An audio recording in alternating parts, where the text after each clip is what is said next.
Hello বন্ধুরা, সবাই কেমন আছেন? নিশ্চয়ই সবাই ভালো আছেন। আজকে আমি নতুন একটা জায়গাতে দাঁড়ানো আছি। সেই জায়গা মেন রোড, এটা একটা মহাসড়ক বলা যায়। চট্টগ্রাম থেকে কক্সবাজার রোডের লোহাগাড়া নামক একটা জায়গাতে কিছুক্ষণ দাঁড়িয়েছিলাম। এটা একটা ফ্যাক্টরি। এই ফ্যাক্টরির সামনে মেন রোডে আমি দাঁড়ানো। তারপরে দাঁড়িয়ে থেকে আমি ভাবলাম যে 3 মিনিটের একটা ভিডিও বানাই। রাস্তার গাড়িগুলো কেমন গাড়ি যাচ্ছে, কতগুলো গাড়ি যায় এই রোডে কেমন গাড়ি চলে, বিশেষ করে এগুলো দেখার জন্য আমি কিন্তু ক্যামেরাটা অন করে একটু দাঁড়িয়ে থাকলাম। দেখতেছি যে দেখুন কত গাড়ি চট্টগ্রাম টু কক্সবাজার রোডে যাতায়াত করে। 3 মিনিটের মধ্যে যতগুলো গাড়ি দেখলাম আমি, তো গাড়ির সংখ্যা বেশি ছিল না, কিন্তু কিছু কিছু সময়ে দেখা যায় যে এই রোডের কোনো জায়গায়, যেমন কেরানীহাটের মোড়ে, তারপরে আমিরাবাদ বাজারে, তারপরে এরকমের আরও গুরুত্বপূর্ণ যে জায়গাগুলো আছে এগুলোতে কিন্তু ঘন্টার পর ঘন্টা জ্যাম বেঁধে থাকে। তো এই যে একটা সৌদিয়া গাড়ি চলে গেল, দেখতে পাচ্ছেন। তো আমি বিশেষ করে আমার লাইফে যখন আমি কেরানীহাটের মোড়ে একবার জ্যামে পড়ছিলাম, একটানা 2 ঘন্টা আমি জ্যামে ছিলাম। তো আসলে এই রোডে কিন্তু প্রচুর গাড়ি চলে, আমি যেটা মনে করি। কেননা কক্সবাজার টু ঢাকা আমি সবসময় প্রায় অনেক সময় যাতায়াত করার লাগে।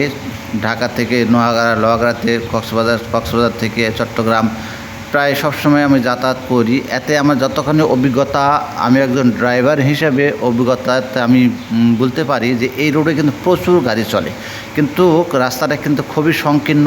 এত সংকীর্ণ রাস্তা যে কোনো রকম শুধু গাড়ি পাসিং করতে পারে। আসলে এই রোডটা যদি কোনো সময় বা অতি তাড়াতাড়ি ডবল লেন 4 লেনের রাস্তা বানানো যায়, আমার মনে হয় খুবই ভালো হবে। এই যে একটা মার্সা গাড়ি চলে যাচ্ছে, বিশেষ করে এই রোডের কিং হচ্ছে মার্সা গাড়িগুলো যে এত জোরে এই রোডে চলে যা বলা বাহুল্য। সত্যি মার্সা গাড়িগুলো কিন্তু কিছুই বুঝে না, ওরা এত জোরে চলে এই রাস্তায়, জানেও তারা রাস্তাটা কিনে নিয়েছে। মার্সা গাড়ি আমার পিছনে অনেক, আমরা তো ফুল স্পিডে গাড়ি চালাই, গাড়ি কিন্তু কম স্পিডে চালাই না, তারপরও মার্সাকে ওভারটেক আমরা কখনো করতে পারি না।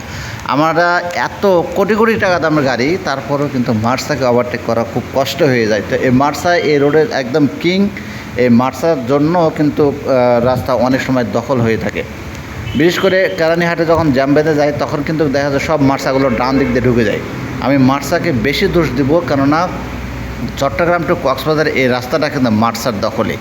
এই যে একটা ট্রাক চলে গেল। তো এখন সকালবেলা, এখন হয়তো গাড়ির সংখ্যা কম, তবে বিকেলবেলা প্রচুর গাড়ি চলে, একটু হলে সেখানে জ্যাম বেঁধে যায়। তো দেখতে পাচ্ছেন আজকে আমি আপনাদের চট্টগ্রাম টু কক্সবাজার হাইওয়ে এই রোডটা দেখাইলাম। বিশেষ করে এই রোডে কিন্তু মোটরসাইকেল তো আছেই, সিএনজিটা বেশি মাথা খারাপ করে দেয়। ছোটো সিএনজিগুলো একটারও লাইসেন্স নেই, কিন্তু হাজার হাজার সিএনজি এই রোডে চলে।